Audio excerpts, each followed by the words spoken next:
Hello everyone and welcome to another YouTube video. This is another part in our advanced tech series. Today's video is going to be a slightly longer one because I have a lot to talk about, but I should make a disclaimer and say that this is my own opinion and understanding of the way the game works, and I want to get that across now because I feel like it's very important that you know that this is the stuff I've come up with. These are the rules that I understand in the game, and this is what my take is on the game. If you disagree or if you have anything else to add, please make sure to leave in the comments down below. I read every comment that gets put down there to make sure that there's nothing I've missed out on, and every comment that has something interesting to say or has a question, I will answer as fast as I can. Now, today we will be looking at roles. Most people might think that's not a very good thing to talk about in great detail because the roles are straightforward, and to some extent I agree, but the truth is the roles in the game are actually more complicated than people give them credit to, and it takes quite a lot to understand how the roles work. What do I mean by that? In Valorant, it is common knowledge that there are four classes in the game. That would be the entry fraggers, which I'm playing right now as Jett, the initiators like Sova, Fade, and KO, the sentinels like Sage and Chamber, and the controllers like Viper, Harbor, and Omen.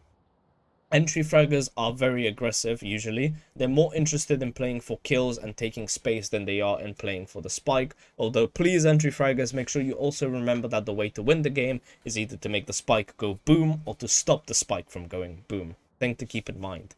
Initiators are all about getting information and removing the removing the enemy team's ability to play the way they want to. The reason why they're called the initiator role is because they are usually the things that initiate things. I know, right? Very straightforward definition.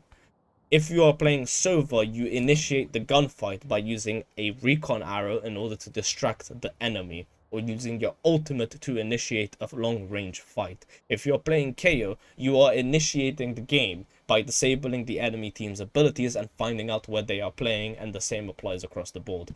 Controllers are all about getting the control of the map. Once again, very straightforward definition.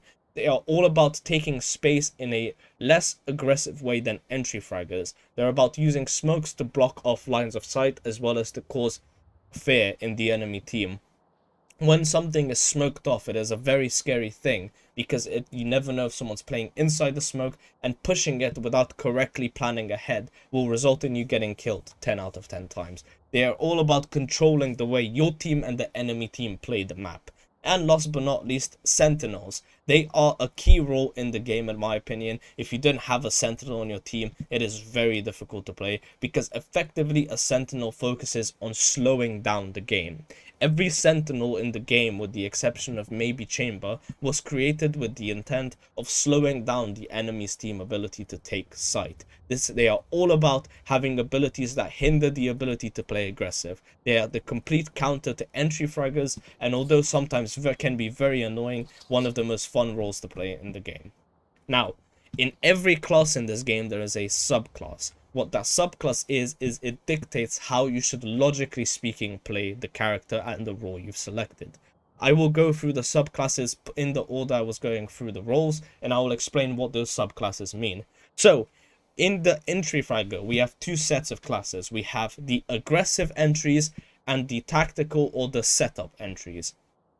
If I was to bring up a list and go through all the entry fraggers, Jett, Neon, Jett, Neon, Raze, and Reyna are all aggressive entries. They are all about using the abilities and the toolkit they have to take space. Jets will often wide peek, take shots and dash away, or even better, set up their dash, pop two smokes and dash towards the smokes, or use their updrafts. The characters are all about playing aggressive and using their abilities to take space on the map. When you are playing Jett, if you are constantly behind your team, you are playing Jett incorrectly. Reyna, Jett, and Raze should be at the forefront of site taking for very different reasons.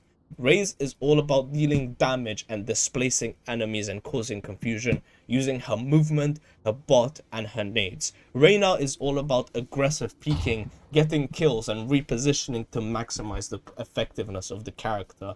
Once, as I showed, Jett is all about fast movement, smoking and dashing, using abilities to disorient your enemies as well as to take space aggressively. entry fraggers, you need to understand that it does not matter if you die and only get 1 kill. Because if you die here and you've pushed everyone off of B side, you have just successfully played your role. You're about getting in, getting that kill, and not always getting out. You're all about confusing the enemy team by playing aggressive and scaring them into submission. That's a kinky line for you freaks out there. Now, I've talked about the aggressive entries. What about the setup entries? Yoru is a pretty straightforward one because he uses his teleports and his flashes to set up positions where he is in the advantage zone. But why am I calling Phoenix 30 seconds left. a setup character? Arguably, you could say that Phoenix joins the aggressor role as well. He's got flashes, he's got mollies, he's got walls, but he doesn't have any mobility. The reason why Phoenix is a setup character is because before every peak, a Phoenix needs to set up whether he wants to do a regular flash or a reverse flash. The Phoenix has to set up whether he wants to use his molly to aggressively clear space, or if he wants to use his molly as a counter plant strategy. The Phoenix needs to know whether he needs to save his wall to set up a healing spot so that he can use the extra health to win more gunfights, or if his wall is better suited to take space on site as he sets up the rest of his abilities to flash and push an angle.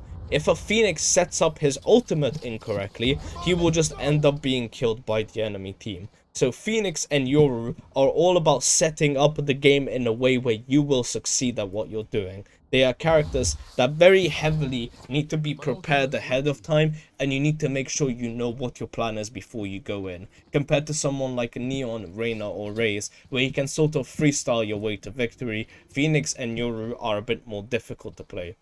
Phoenix less than Yoru. Yoru is just a character that requires a lot of mental preparation to play effectively because of the way his kit interacts with the map.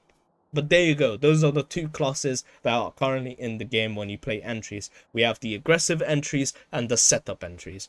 Moving on to the controller, or was it the initiator? We'll go with initiators next. Initiators are a bit more difficulty to get a gauge for, but they fall off in sort of the same area where you've got aggressive initiators, sort of like Fade, KO, and Sky. These three characters are very aggressive in the way they play. They are always looking for opportunities to start fights. Their kits are specifically created to not only disorient the enemy team, but also induce fear, because a Sky Flash is probably one of the worst things that you can be caught out by. Especially seeing as she can still pop flash, just less effectively now, because it takes longer for her to take the gun out. But yeah.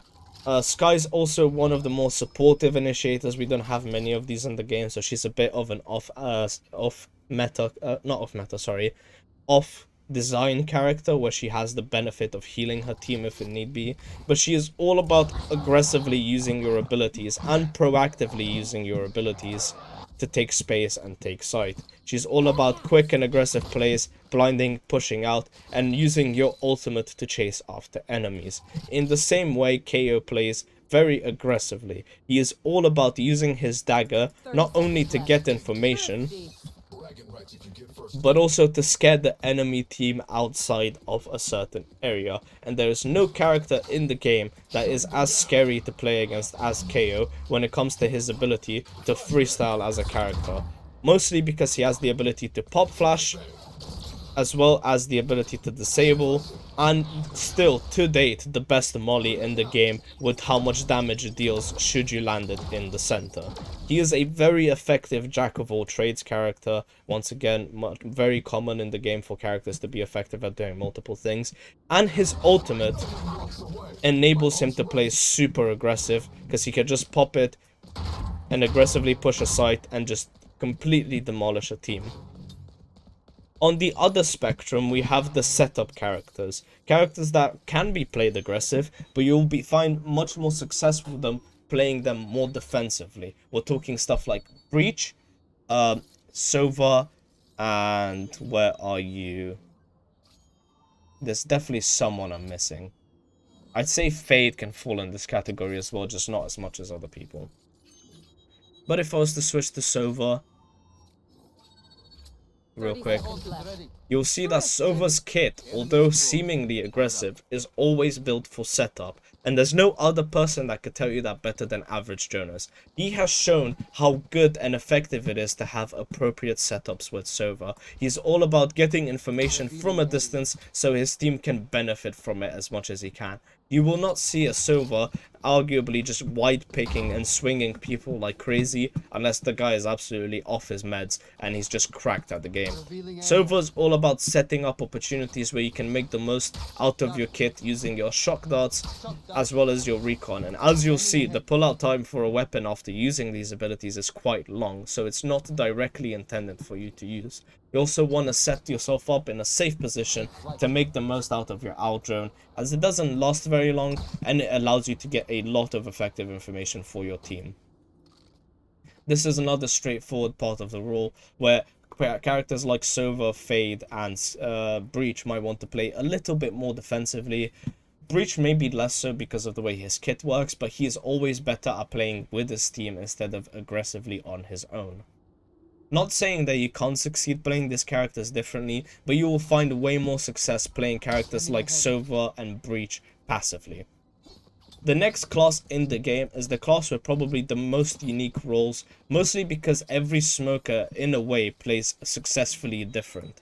So I'm gonna go through all of them, starting with probably one of the least liked characters added to the game, and I don't know if there's a direct reason for it. I personally don't like her either, but there's nothing to do with how she plays or anything.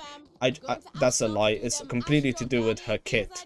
Her character is very cool, her design is awesome, Astral Plane is one of the coolest modes in the entire game. But Astra is a proactive passive smoker. I know that's a lot of words, let me explain. Astra is all about setting up a few smokes before the round starts and understanding how your kit works in order to make the most out of it. If you're getting pushed, you can set up a star and wait for it to pop and then stun. If you know someone's on the spike, you can set up a star and suck them off the spike quickly. If you need to rotate, you can pick up your smokes and move away as they're cooling down. And as you get to the site, you can proactively place the stars where you think they'll be most useful. Astra is all about setting up in the early rounds and then switching your playstyle from passive and playing back to proactive and passive. You cannot play Astra aggressively unless you've got your things set up correctly on the map. She is a very scary character to go against, especially because her ultimate can get so much use out for her team if used correctly. It is a very scary ability that can achieve a lot of things when used appropriately. So Astra falls under the changing around your playstyle based on how the game is going, but more likely than not you'll have to be a proactive smoker that can get the setup going as fast as you can. You need to move quick to make the most out of Astra's kit. In comparison to Astra, we have a character like Brimstone. Brimstone is a setup character, very much like Sova. They play similarly in different roles. Brimstone is all about thinking about where he wants to commit his smokes because he's only got 3 of them. And although they lost the longest out of every smokes in the game, a smoke is a permanent commitment because it's never coming back. He's all about making sure that his teammates have a stim as they're pushing onto site to get the most movement speed as well as the most use out of it, and also having molly setups because his molly is one of the highest damaging mollies in the game, and making sure that he makes the most out of his abilities. Obviously, I don't know any Brimstone setups, I'm not a Brimstone main, but he is a very scary character nonetheless. You want to play Brimstone smart and passive. He's all about having good smoke placement as well as playing around his smokes. Usually you'd probably want to run a phantom so you can spray through your smokes, and a really strong setup you can do is smoke into molly to really scare people off pushing a site. Although he's also very commitment heavy. He's all about making a very big commitment to everything you do. Once you use his ultimate, that's the ultimate gone. So you gotta make sure that when you commit anything with Brimstone, you are committing something that's worth your time. In comparison to Brimstone, we have a character that can actually play a bit more aggressive. Not by much, but he was built to play aggressive, and that's Harbor. Recently in... Oh, why am I on Fade? That's not what I was looking for. Where's Harbor? There we go. 30 seconds left. Thrifty. Harbor is a character that's looking to play. Love how much we travel. Thank you, Can't plant the Harbor. spike if we leave it here, people. Oh my god, are you done? Thank you. Harbor is all about making proactive, aggressive plays. You don't want to use Harbor's wall from here unless you know your team can reliably play with you. You want to make sure that every time you're using Harbor's abilities, you're about to make a very aggressive play. Are you using his wall to push there? Put along with it and watch out for these certain angles and then stop it as you're ready to play. Are you planning to push sight a bit slower? Well, then it might pay more dividends for you to use your wall to cut off as much of sight as you can. Like so, and to just push out and do the best you can to get your team on site.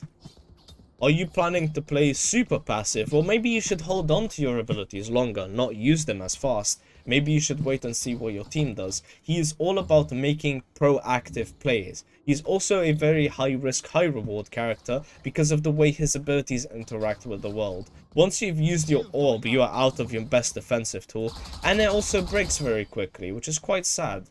But it does. So you want to make sure that when you commit to anything, you are committing appropriately.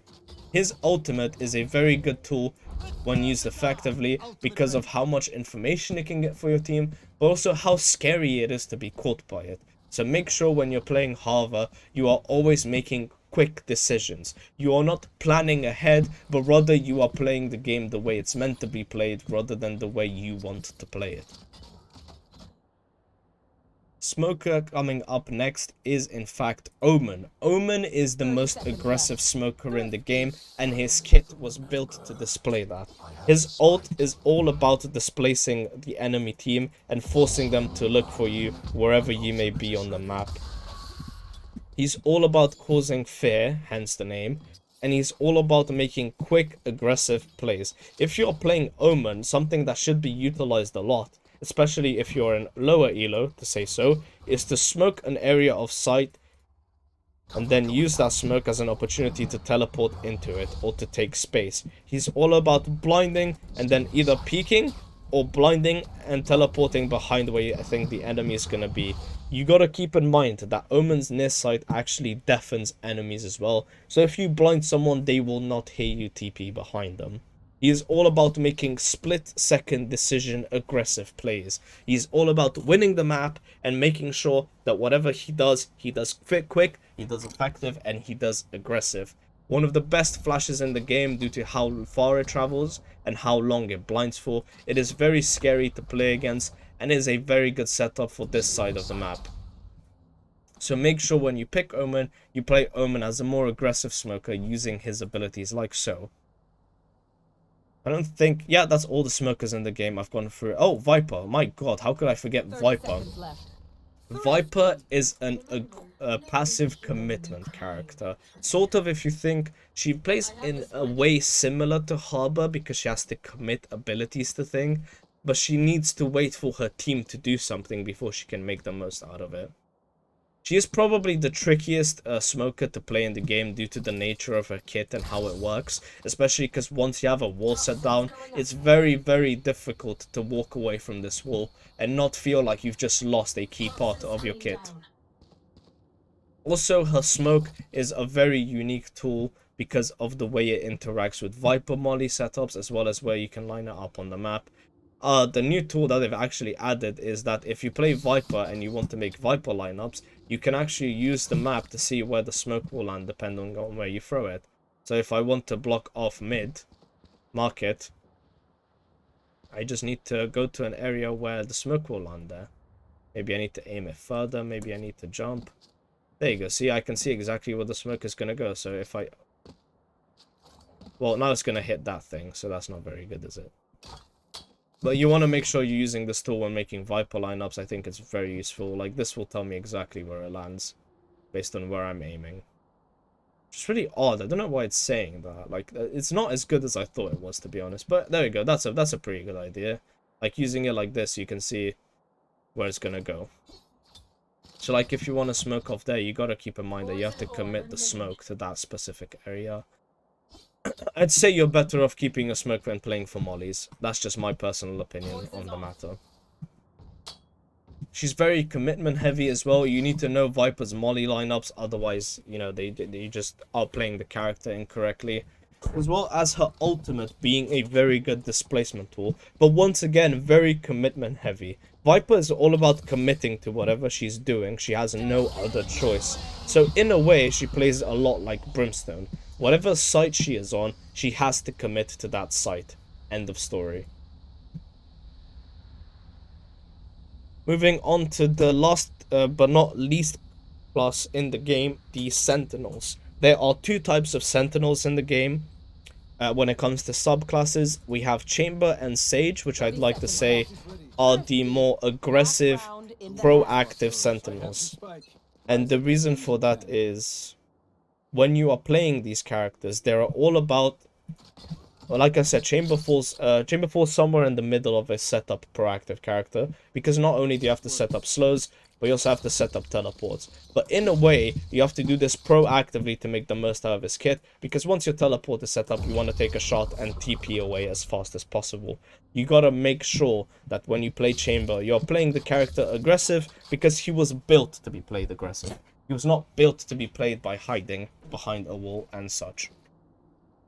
He is all about using his abilities to get as much kills and as much money and as much utility on the map as he can. Especially his ultimate. He is a high skill, high reward character that really benefits from being played aggressive. And so does Sage, which is what I'm going to switch to right now. And you've seen people like Grim and Flo. They have very clearly shown how aggressive Sage can be played. She is less about setting up and more about proactive choice. You need to proactively use your abilities. You need to proactively use Sage's abilities no matter what the situation.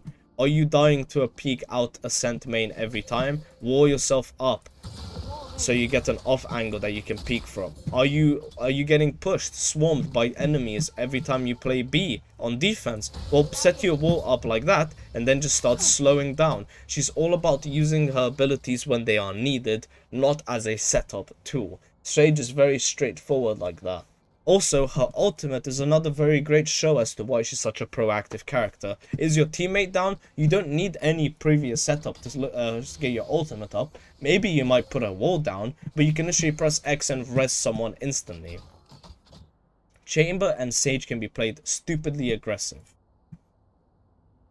Any other Sentinels? Let's see. We've got Killjoy, Cypher are in precisely setup characters. They are the two characters in the game that, in my opinion, require the most amount of setup, and especially Killjoy, Cypher more than Killjoy, because he has so many abilities that you need to use. 30 seconds left. If as a Cypher player you are on defense and you are not playing a passive setup role, unless your name is Acre the dog, because he's discovered some very ratty spots. But even then, even he is showing that no matter how aggressive you want to play Cypher, you will still be forced to play a setup. Whenever he does a cage trap, he's always playing the cage as a setup. He's not playing it as an aggressive role. He doesn't smoke and then run through his cages gun blazing like some fucking Crocodile Dundee cosplay. He always makes sure that he has a setup that most effectively suits him. Hence, you always want to make sure that as a Cypher, you're never thinking to yourself, where is my trap gonna go? Where is my camera gonna go? Where is my cage gonna go? Whilst the round is going on, unless you've picked them up. He's all about setting up a literal web of lies as the way the game is meant to be played. And this is what your Cypher should be doing every time before they start a round. He should be able to lock down a site on his own so unbelievably hard that the enemy team will hate Cypher for the rest of their life.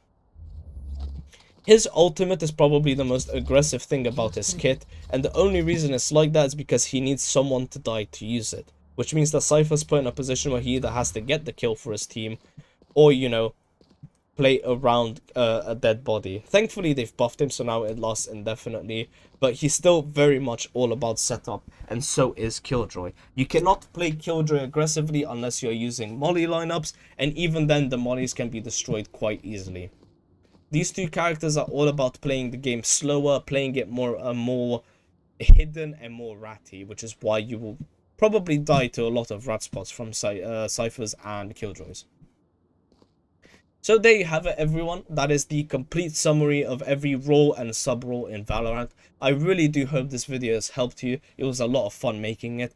As always, please make sure that you like, share, and subscribe the video. Leave any comments or tips that you have down in the comments below.